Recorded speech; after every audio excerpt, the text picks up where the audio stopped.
إن الحمد لله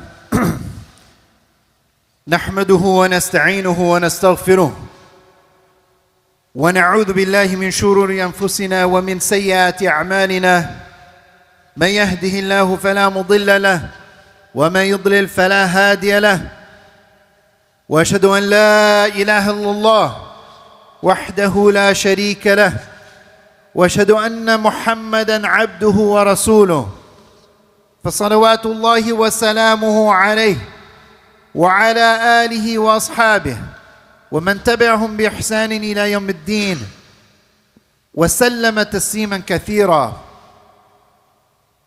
Indeed, all praise belongs to Allah subhanahu wa ta'ala, our creator and sustainer. And therefore we turn to Allah subhanahu wa ta'ala and we thank Allah subhanahu wa ta'ala for all of the countless blessings He has bestowed upon us. And we seek help from Allah subhanahu wa ta'ala for all matters in our lives. And we seek refuge in Allah subhanahu wa ta'ala from any evil that results from our bad deeds. Verily, whomever Allah subhanahu wa ta'ala guides, no one can misguide. And whomever Allah subhanahu wa ta'ala allows to go astray, no one can guide.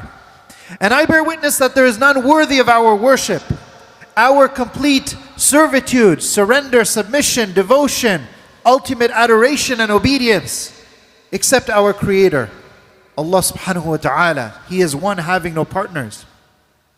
And I bear witness that Muhammad sallallahu alayhi wasallam is His final messenger. May the peace and blessings of Allah subhanahu wa ta'ala be upon our beloved Prophet Muhammad sallallahu alayhi wasallam, and his family members and his companions and all those who follow in his righteous footsteps until the day of judgment. My dear brothers and sisters, Allah subhanahu wa ta'ala reminds us in the Holy Quran, بعد أعوذ بالله من الشيطان الرجيم يا أيها الذين آمنوا اتقوا الله حق تقاته ولا تموتن إلا وأنتم مسلمون. O you who believe, have taqwa of Allah, be mindful of Allah subhanahu wa ta'ala. Live your life with an awareness that Allah subhanahu wa ta'ala sees and knows all things, and that Allah subhanahu wa ta'ala will hold all of us accountable. Live your life with this awareness, this taqwa, and do not allow yourself to die and to leave this worldly life except in a state of complete surrender and submission to Allah subhanahu wa ta'ala. My dear brothers and sisters, the topic of today's khutbah is about being a witness for justice. As Allah subhanahu wa ta'ala tells us in the Quran, يَا أَيُّهَا الَّذِينَ آمَنُوا كُونُوا قَوَّامِينَ بِالْقِسْطِ شُهَدَاءَ لِلَّهِ. O you who believe, stand firmly for justice as witnesses before Allah subhanahu wa ta'ala. We live in a world where we are seeing an unprecedented amount of injustice manifesting in every corner of the world before our very eyes. We are seeing the ongoing genocide taking place in Gaza. We are seeing the suffering of the Palestinians. This week we have also seen an increase in the violence against Muslims in India as a result of this declaration of building a Hindu temple on the site of the destruction of the Babri Masjid. We are seeing an unprecedented amount of injustice and Islamophobia, hatred directed towards Islam and Muslims. And it is not only Muslims who are witnessing this. Many non-Muslims are seeing the amount of injustice that is taking place, and they are questioning, where is the justice in this world? Where is the justice in this world?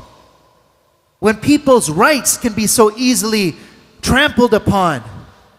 When nations stand behind those who are committing genocide and against the victims of genocide. We saw today the ruling from the International Court of Justice on the case that South Africa brought before the World Court, accusing Israel of committing genocide. And in their submission to the court, in their testimony to the court, they mentioned that this is the first genocide in history where the victims of the genocide are live streaming their suffering, showing you video footage of what is taking place. and begging for a nation, begging for anyone to do something about it. The first time this level of suffering has been live streamed that we're all witnessing.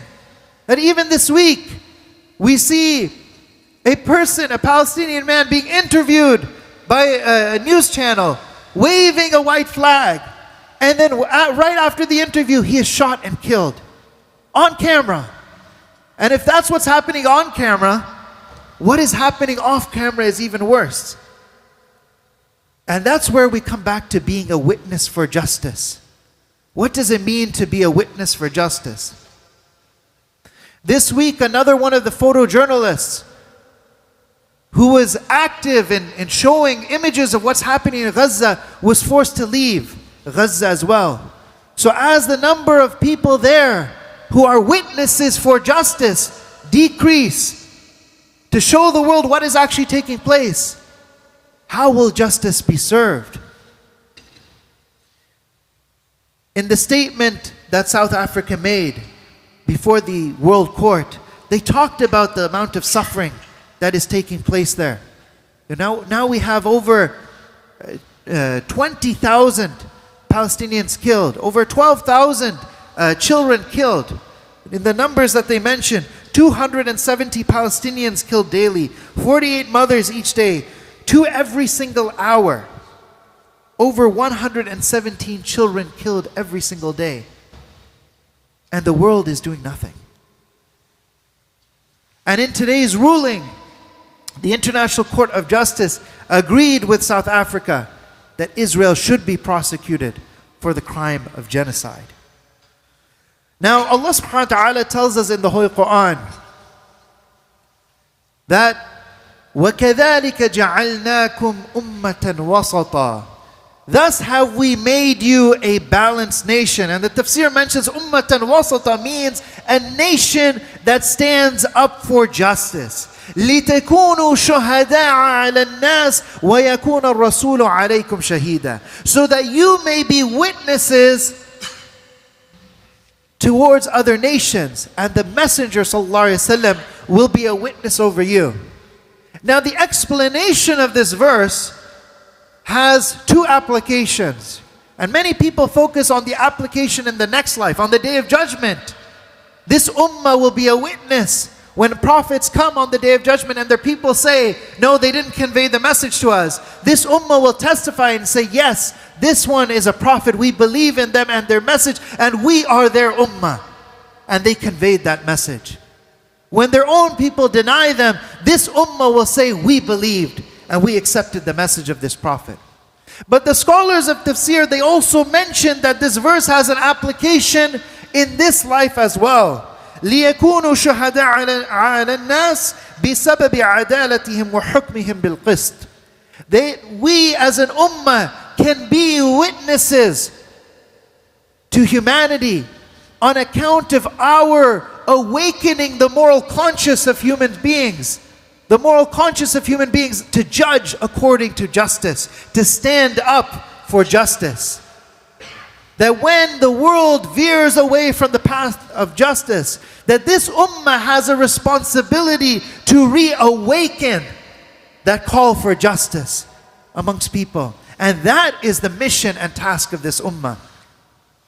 And that is why the scholars of Islam, they said, يَنْصُرُ اللَّهِ الدَّوْلَةَ الْعَادِلَةَ وَإِنْ كَانَتْ كَافِرَةً وَلَا يَنْصُرُ الدَّوْلَةَ الظَّالِمَةَ وَإِنْ كَانَتْ مُؤْمِنَةً. That Allah subhanahu wa ta'ala will help and support a just nation, even if it happens to be a disbelieving nation. Even if it happens to not be a Muslim majority nation, if it is a nation that upholds justice, then Allah subhanahu wa ta'ala will support that nation. Like South Africa coming as a witness to justice before the World Court. And Allah subhanahu wa ta'ala will not support a nation that is an unjust nation, even if they claim to be a Muslim nation. And you can all think of examples. And this goes back to a verse in the Quran which mentions this is in fact the reason for which Allah subhanahu wa ta'ala revealed religion and sent messengers. Allah subhanahu wa ta'ala says in Surah Al-Hadid, لَقَدْ أَرْسَلْنَا رُسُلَنَا بِالْبَيِّنَاتِ وأنزلنا معهم الكتاب والميزان ليقوم الناس بالقسط. Allah subhanahu wa ta'ala says, verily, we sent our messengers with clear signs, and we revealed to them the scriptures and the scales of justice, so that people would uphold justice on this earth. In other words, Allah subhanahu wa ta'ala is summarizing of the maqasid of Islam, of the objectives of Islam, the maqasid al-aliyah, the ultimate moral aims of Islam is to establish justice on this earth. And that is the mission to which we are committed as an ummah.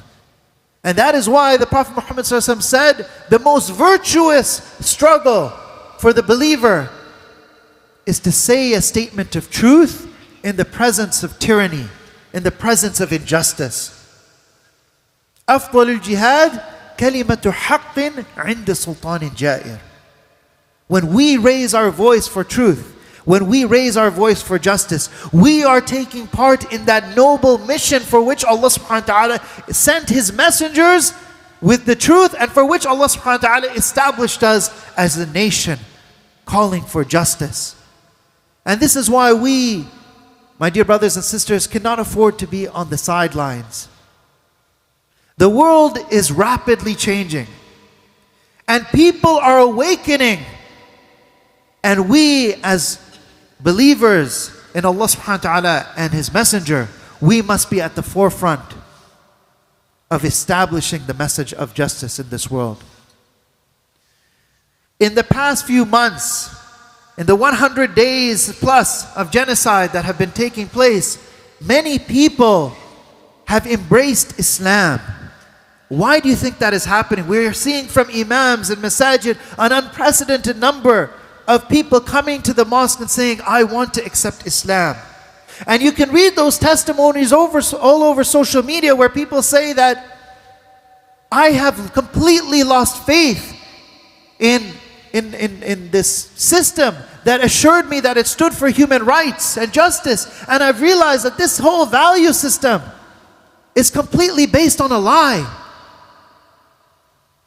People saying, where do we go from here? How will we ever be able to pretend after this that our leaders are not the embodiment of injustice, one person said, because of what they're doing.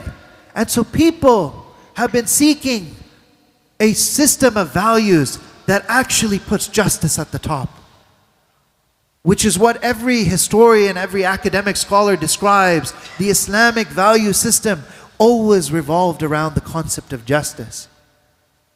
Whereas today, the dominant ideology in the West of liberalism,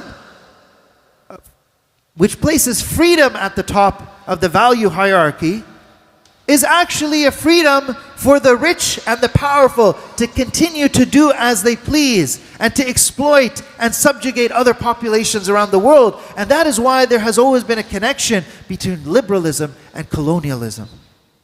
So people are awakening to this reality, and they are searching for meaning. I watched the testimonial of one man who has been posting pro-Palestine since the start, an ex-US Marine calling upon his country to do something to stop the genocide. And in one video he was crying and he said, when I see the images of the people in Gaza, I feel like those are actually my people. Those are actually my people. They're the ones standing up for the truth. They're the ones showing this beautiful resilience of their faith in spite of their homes being bombed, their children being killed. They're showing this incredible amount of faith and perseverance. And they're saying, Allah is our Lord. And they're standing up for truth and justice. And he said, I feel Islam is pulling me. Islam is pulling me. Because the reality is, brothers and sisters, the truth is recognized through its people. And that's why 17 times a day when we pray, we recite Surah Al-Fatiha, we say, اهدنا الصراط المستقيم صراط الذين أنعمت عليهم. Guide us on the straight path, this path of those who you have bestowed your favor upon. Guide us as a collective. We want a sense of belonging with those who are the people of truth, the people of justice. We don't want, by the human fitrah, the human nature does not want to be associated with people who celebrate the killing and destruction of others. The TikTok videos of these soldiers mocking the homes of those who they've destroyed, mocking the victims, engaging in acts of just despicable behavior. Nobody wants to be associated with that. Anyone whose fitrah is sound, whose moral conscience is sound, they don't want to be associated with that. And so when people read about the message of Islam, and they understand that the foundation of Islam is affirming the rights of the Creator and the rights of His creation, the essence of justice, and they realize this is a system that grants justice for all human beings. And that is how it has been throughout Islamic history. If you look at the time of Sayyidina Umar ibn al-Khattab radiallahu anh, when a Christian peasant was abused in Egypt, when he was engaged in a horse race, and the son of the governor who lost the horse race with him, he struck him. This man, this Christian peasant, he knew that he would get justice, and he traveled from Egypt all the way to Medina, asking to speak to the Khalifa, asking to speak to Umar ibn al-Khattab radiallahu anh. And when Umar radiallahu anh heard what had happened, he summoned the son of the governor, and he summoned his father as well, the companion, Amr ibn al-As. And he asked this man, take your justice, take your retribution. And then he turned to Amr and he said words that should be engraved in gold. Ya Amr, متى استعبدتم الناس وقد ولدتهم أمهاتهم أحرارا. Oh Amr, when did you treat people as slaves, or allow them to be treated as slaves when their mothers bore them free? The justice of Islam is not just for Muslims, it is for all humanity. And people are awakening to that reality and seeing the truth. I ask that Allah subhanahu wa ta'ala enable us to be ambassadors of the true message of Islam. أقول قولي هذا واستغفر الله لي ولكم ولسائر المسلمين واستغفروا إنه الغفور الرحيم.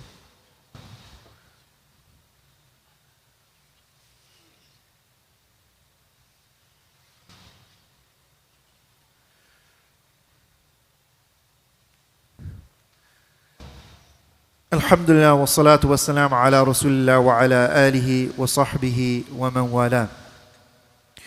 Being a witness to justice means that there is so much that we can do. There's so much that is in our capacity to do. Gaza has awakened the world to the reality of justice and injustice. Gaza has awakened the world to the reality of truth versus falsehood, the reality of good versus evil. And that is why thousands upon thousands are in the streets in every single corner of the earth. And therefore, my dear brothers and sisters, we must do what is within our capacity to raise our voice and advocate. Speaking to MPs, taking on activism in any role and capacity, using our voice, whether on social media or authoring articles in the news, getting journalism to show the truth, taking part in important motions like the motion that is coming forth in Oakville to pass a motion for a ceasefire in Gaza. Being involved in that is something very important for us as a community, to be a witness for justice. Allah subhanahu wa ta'ala in this verse that I mentioned at the beginning of the khutbah shows us something very interesting. That in the verse in Surah An-Nisa, Allah subhanahu wa ta'ala says, Ya ayyuhalladhina amanu kunu qawwamina bil qisti shuhada'a lillah. Allah subhanahu wa ta'ala mentions justice first. And in Surah Al-Ma'idah, Allah subhanahu wa ta'ala says, Ya ayyuhalladhina amanu kunu qawwamina lillahi shuhada'a bil qist. Allah subhanahu wa ta'ala mentions there, stand firmly. Allah subhanahu wa ta'ala says, stand as witnesses for Allah subhanahu wa ta'ala, standing firm for justice. Why is the word order switched? Everything in the Quran has a wisdom behind it. The great Mufassir, Abu Hayyan al-Andalusi, he mentioned that in Surah An-Nisa, Allah subhanahu wa ta'ala puts the concept of justice first, because the very next passage is saying, وَلَوْ عَلَىٰ أَنفُسِكُمْ, even if it's against yourselves. or your family members, your parents, your close relatives. So a person is motivated to give them more than they deserve. So Allah subhanahu wa ta'ala mentions justice first. In Surah Al-Ma'idah, Allah subhanahu wa ta'ala mentions do it for Allah subhanahu wa ta'ala first. He says, شُهَدَاءَ لِلَّهِ كُنُوا قَوَامِينَ لِلَّهِ شُهَدَاءَ بِالْقِسْطِ. Stand firmly before Allah subhanahu wa ta'ala as witnesses to justice. Why is justice mentioned second and Allah subhanahu wa ta'ala is mentioned first? Because then Allah subhanahu wa ta'ala says, وَلَا يَجْرِمَنَّكُمْ شَنَآنُ قَوْمٍ عَلَىٰ أَنْ لَا تَعْدِلُوا. Do not let the animosity of another nation divert you from doing justice. There it's talking about your enemies. And so there you do it for the sake of Allah subhanahu wa ta'ala. So even in the word order, Allah subhanahu wa ta'ala is emphasizing the concept of justice in every aspect of our lives. All of our deen is about being witnesses for justice and taking part in the way that we can. I ask that Allah subhanahu wa ta'ala purify our hearts and enable us to be true witnesses for justice and to revive the message of our beloved Prophet Muhammad sallallahu alayhi wa sallam. ربنا آتنا في الدنيا حسنة وفي الآخرة حسنة وقنا عذاب النار ربنا لا تزغ قلوبنا بعد إذ هديتنا وهب لنا من لدنك رحمة إنك أنت الوهاب اللهم أعز الإسلام والمسلمين اللهم ارفع الظلم عن المظلومين في كل مكان وفي كل بلاد يا رب العالمين اللهم انصر المستضعفين في فلسطين اللهم انصرهم في غزة اللهم انصر المستضعفين من إخواننا في هند يا رب العالمين يا ذا الجلال والإكرام عباد الله إن الله يأمر بالعدل والإحسان وإيتاء ذي القربى وينهى عن الفحشاء والمنكر والبغي يعظكم لعلكم تذكرون وأقيموا الصلاة. الحمد لله رب العالمين الرحمن الرحيم مالك يوم الدين إياك نعبد وإياك نستعين اهدنا الصراط المستقيم صراط الذين أنعمت عليهم غير المغضوب عليهم ولا الضالين آمين. يا أيها الذين آمنوا كونوا قوامين بالقسط شهداء لله ولو على أنفسكم أو الوالدين والأقربين إن يكن غنيا أو فقيرا فالله أولى بهما فلا تتبعوا الهوى أن تعدلوا وإن تلووا أو تعرضوا فإن الله كان بما تعملون خبيرا. يا أيها الذين آمنوا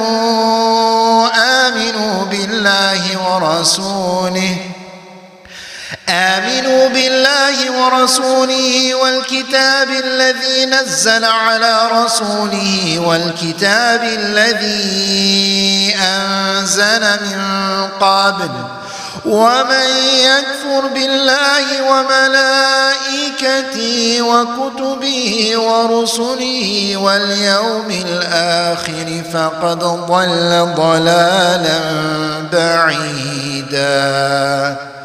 الله.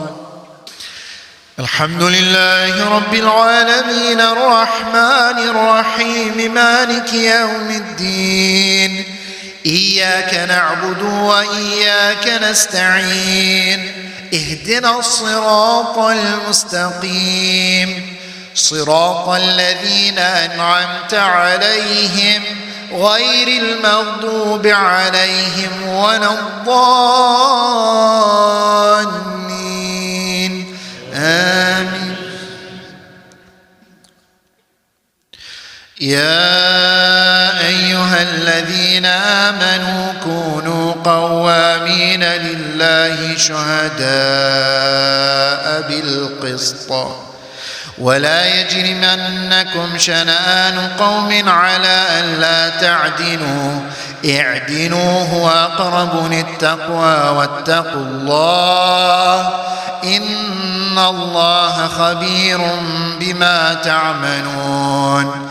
وعد الله الذين آمنوا وعملوا الصالحات لهم مغفرة وأجر عظيم، والذين كفروا وكذبوا بآياتنا أولئك أصحاب الجحيم. يا أيها الذين آمنوا اذكروا نعمة الله عليكم إذ هم قوم أن يبسطوا إليكم أيديهم فكف أيديهم عنكم واتقوا الله وعلى الله فليتوكل المؤمنون. الله